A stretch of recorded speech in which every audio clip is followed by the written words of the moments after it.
for Slough for his contribution in commencing this debate today. I just want to say something at the very beginning, Sir Edward, which I hope members will take as a helpful contribution, that all of those people who are in prison under an IPP sentence were there because at some point they've committed a crime and have hurt a victim.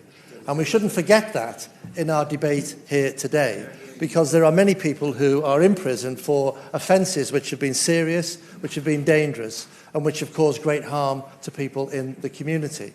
The question we are talking about today is how do we ensure we get a balance between punishment to those individuals for that offence, but also a helpful pathway to rehabilitation.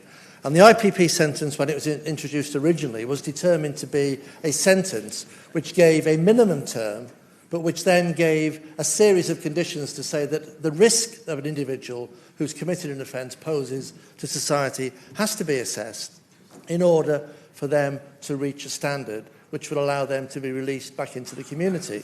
And certainly, yeah. For giving way, and I'm glad he has zoned in on these two central pillars of what should be our justice system. Would you agree with me in the second pillar, which you talked about, of rehabilitation? Wider society needs to see that as one way to help reduce the risk of reoffending, and then people have more and more confidence in the justice system. Yeah, absolutely. I think it's a key point that the honourable gentleman, my honourable friend in this case, I will still call him, makes today.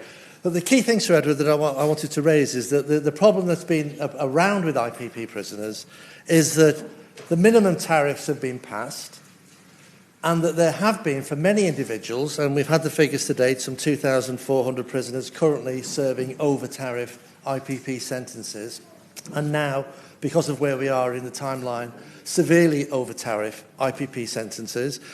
Those individuals, we need to find a pathway to ensure that they can reach some clarity and some conclusion after they've had their minimum term, which has paid their penalty back to society, but also how do we have some clarity about their rehabilitation and ultimate release. Very good. The right honourable gentleman speaks with his characteristic eloquence. Kevin Willis, a constituent of mine, has served 13 years in custody, the equivalent of a 26-year determinate sentence, after being sentenced to an IPP with a 4-year tariff. Now, as the right honourable gentleman indicated, Kevin Willis committed a serious crime and deserved to go to prison. But does the right honourable gentleman agree with me that this kind of legal limbo, when he has no idea if and when he will be released, is unconscionable? And members of the public will find it hard to understand why some people only serve half their sentence that is announced on the steps of court, but others seem to serve many multiples of that sentence, and that is another problem with faith in the justice system. I agree with the honourable gentleman in the sense that we have to assess the risk an individual faces and potentially causes society. We have a minimum term.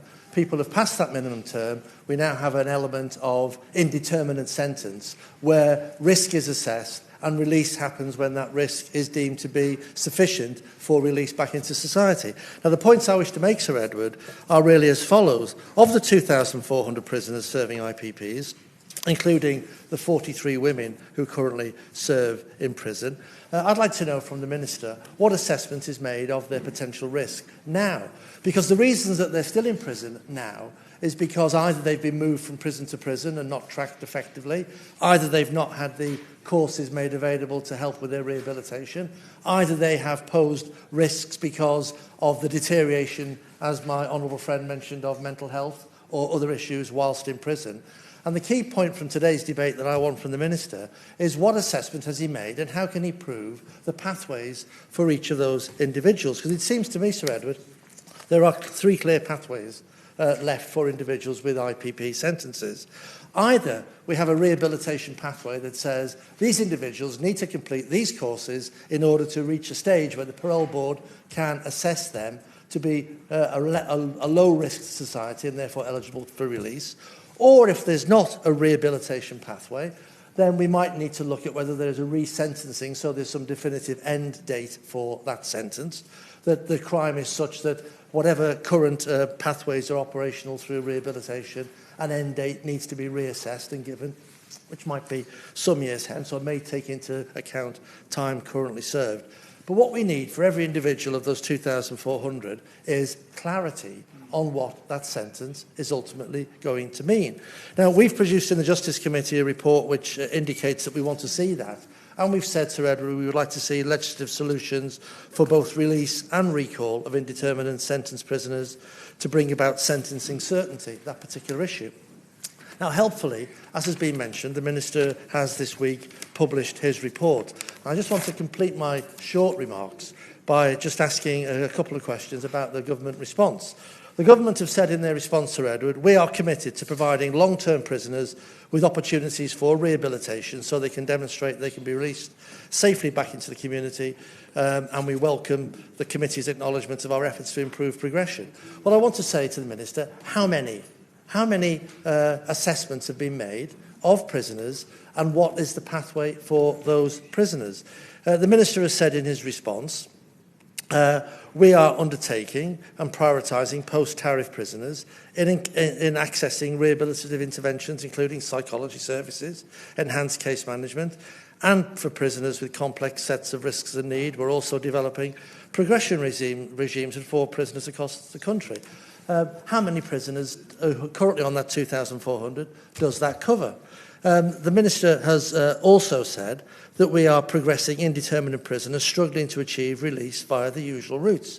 So my question to the Minister is, with all of those things that he says he's doing in response to the Justice Committee report, at what date does he estimate that the current 2,400 over-tariff IPP prisoners will be in a position to be forwarded to the Parole Board for assessment? Now, he looks quizzical at that question. The question is simply one that is one he needs to answer, because if he's got an end date, he needs to have an end date and needs to have a programme to get to that end date. He needs to assess those 2,400. He needs to see what courses are needed to be undertaken. He needs to see what the elements of risk are in those 2,400. And he needs to determine whether those 2,400 will reach a threshold for release. Now, we've accepted in our report that within that, there are people who may never be released because they may still pose a threat to society. That is still a time pathway conclusion the Minister and the Department can reach on an individual. So, Sir Edward, my simple plea is this. When? How?